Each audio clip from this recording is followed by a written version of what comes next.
So how do we feel about this model? Not bad? Okay. So this competition for replication between individuals is completely random. So each ook is competing against each banana, right? They each have the same chance of being replicated if you think about it at the individual level. But then the group competition is uneven, right? So it leads to that. I know I'm saying this a lot. So you have a group size bias thing that's built in. And as I said, random selection is easy. And we'll come back to this later on. When it comes to networks, you can see that there's a problem there because it does move to requiring that you know everything about the system. Like, why do you link to Google and not something else? So this is just some links for you here.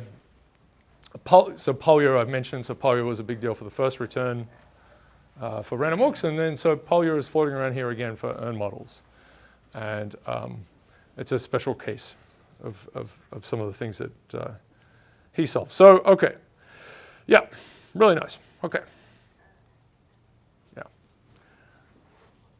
I want to, okay, I'm not gonna explore it. But there are a lot of others. There are things like tables in a restaurant, infinite tables in a restaurant. So for what you can construct all these things because they have some, there's some toy model of something that's going on in reality in terms of packing. You come to the restaurant and with some probability you join a table or you start a new table, and what's that distribution start to look like? Okay, so a couple of things. So let's work through some of the calculations. It's a steady growth of a system, plus one elephant, right?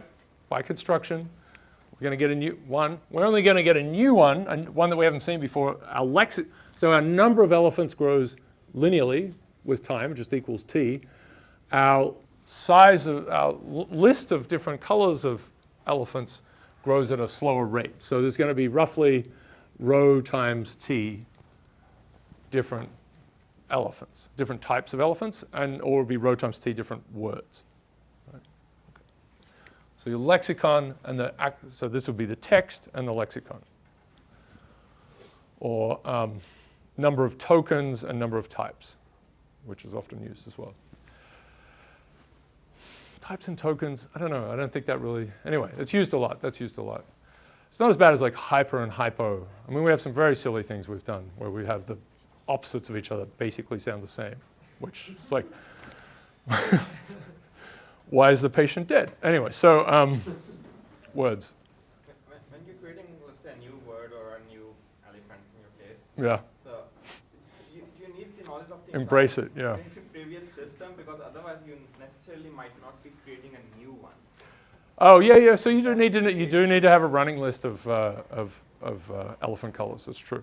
Yes. So you do need to remember that. Yep. So and all these things they seem like they're pretty low weight, but that's true. You have to know some things. So you can imagine like, what do I really? Can I need this list? And you also need an infinite supply of words. So are we assuming that like the words or like the basket that we're pulling from is just like totally like uniform? Or yes. Like a text corpus which would like introduce. So that's going to change. Yeah. So if we're doing a text, so we're trying to get at why that text corpus is like it is. Yeah. Right. Yeah. Right. So, and you could imagine this is a little bit more like creating a language wholesale. Yeah. So that gets you a pliplo, which is a no-no. That's what I put on the heading of that. Right. You could do it. I mean, there are reasons to do it. It's like I'm going to just randomly select from these words, and this is what I have in my box over here because I cut up all these books, which is a thing one could do. But they would be really biased. It'd be like all these. Yeah. If you're Russian, you just throw them away. Yeah. Okay, so you can add these things I said. We can get rid of, that sounds a little rough, but we could, delete individuals or groups, or they could move between groups, they could swap teams, right? And if we think about networks, you could have rewirings could happen. You could make all sorts, which starts to feel more like what happens, so, imagine this little social network growing, people meet each other, or, like a group comes together for the first time, like the start of school. People start to connect with each other but not all those links will stay, right? So, how do you do that? Variable innovation rate rho, right? So, like, you asked before, you can certainly add this, right? But we're going to keep it as a constant. And then you can change this. So this is an interesting detail later on. What's really happening here was we're getting a linear selection bias for group size, right? So if this group if this group is double the size of this group, it has twice a chance of getting the next elephant. But we could say, let's not do the random selection thing at all. Let's go by group size and say the probability that a group gets a new thing is proportional to the group size to some power that's not 1. It could be superlinear or sublinear. And I'll touch on those later on. They have some very, very different behaviors. So it turns out this linear thing is it has a very nice, simple explanation for why it could work, right? It's easy. There's no great burden. You just randomly select things. You don't need to know all the groups. So these other cases where you want to have a superlinear thing or sublinear thing, you need to know all the group sizes right now, raise them all to their power, add it all up and divide by them, make this probability distribution, and then select from that. So that's a lot of work, right? It doesn't have a simple way of someone sort of bumbling in and randomly selecting things. But that gives you that as soon as you get away from this linear, I think I should say this now, and I'll repeat it, as soon as we get away from that linear selection bias, as you go to superlinear, suddenly it's the rich get much, much richer, right? So it really accrues to the first people or the first elements.